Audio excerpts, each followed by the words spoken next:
ہم لوگوں کے اندر جن غلط فہمیوں نے ہمیں زندگی سے دور رکھا، ان میں سے ایک غلط فہمی ملکیت ہے۔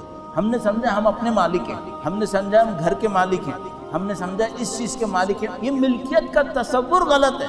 ہاں ہمیں زمینوں کی ملکیت بنانی پڑتی ہے، گھروں کے بھی پیپرز بنانے پڑتے ہیں، لیکن اپنے آپ سے پوچھنے کی ضرورت ہے ہم اپنے آپ کے مالک ہیں کیا؟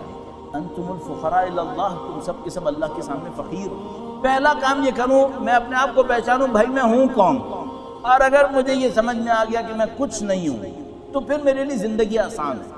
خدا متعال نے جہاں کہیں ہم سے یہ کہا ہے نا کہ تم میرے لیے یہ کرو، انفاق کرو، صدقہ دو، پیسہ لگاؤ، جہاں کہیں کہا ہے شاید 80%، 90% مورد میں اس کے ساتھ ایک اور بات بھی کہی ہے، اس مال میں سے دو جو میں نے تمہیں دیا ہے۔ سب سے پہلے وہ کیا چاہتا ہے؟ تم ملکیت کا تصور مٹاؤ، یہ تمہاری خام خیالی ہے، تم مالک نہیں ہو، تم فقیر ہو۔ کاش میں اپنی زندگی میں اس کے اوپر جد و جہد کروں، مجھے یہ سمجھ میں آ جائے کہ میں مالک نہیں ہوں، مالک خدا ہے۔ جس دن یہ مجھے سمجھ میں آ گیا نا، میرے لیے بہت آسان ہے، صبح کو اٹھ کے فجر کی نماز بھی پڑھوں گا، نماز شب بھی پڑھوں گا، صدقے بھی کروں گا، اللہ کے لیے جان بھی دوں گا۔ جب مجھے یہ سمجھ میں آ گیا میں اپنا مالک نہیں ہوں، میرا مالک خدا ہے، جس دن مجھے یہ سمجھ میں آ گیا میری مشکل حل۔ ابھی میری ناک بھی ہے، میں لوگوں سے لڑوں گا بھی، اس کو بھی خلاف بولوں گا، اس کے بھی خلاف کارروائی کروں گا، یہ سب کیوں کروں گا؟ کیونکہ میں سمجھ رہا ہوں میں کچھ ہوں، یہ ہوگا اسی لیے۔ جب تک ہم مالک ہیں نا تو دنیا کے اوپر 7 ارب مالک رہ رہے ہیں، اور جب ہم سمجھنے نہیں خدا مالک ہے تو زمین پہ صرف ایک مالک ہے، وہ خدا ہے، باقی سب غلام، سب غلام۔ یہ ملکیت کا جو تصور ہمارے دماغوں کے اندر آیا ہوا ہے، یہ وہ دنیا کا دھوکہ ہے جس کے لیے کہا ہے یہ دنیا دار غرور ہے۔ دنیا کے بڑے دھوکوں میں سے ایک دھوکہ یہ ہمیں یہ سمجھاتی ہے ہم مالک ہیں۔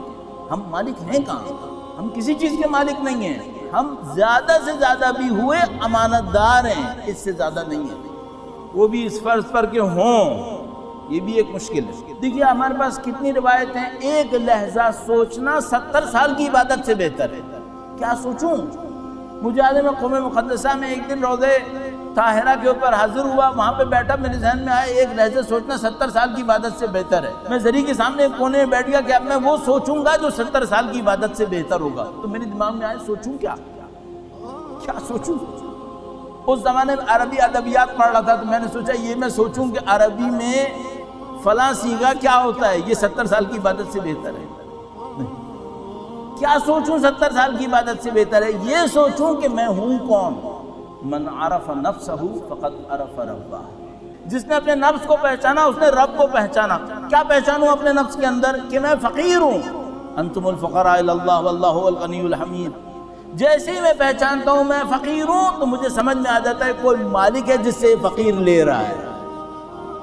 تو جتنا میں اپنے فقر کو پہچانوں گا اتنا خدا کی غنا کو پہچاننا شروع کر دوں گا۔ جتنا میں اپنی وابستگی کو پہچانوں گا، محتاجی کو پہچانوں گا، خدا کی بے نیازی کو پہچاننا شروع کر دوں گا۔ جتنا اپنی کمزوری کو پہچانوں گا، خدا کی طاقت کو پہچانوں گا، پھر مجھے سب سمجھ میں آنے لگے گا۔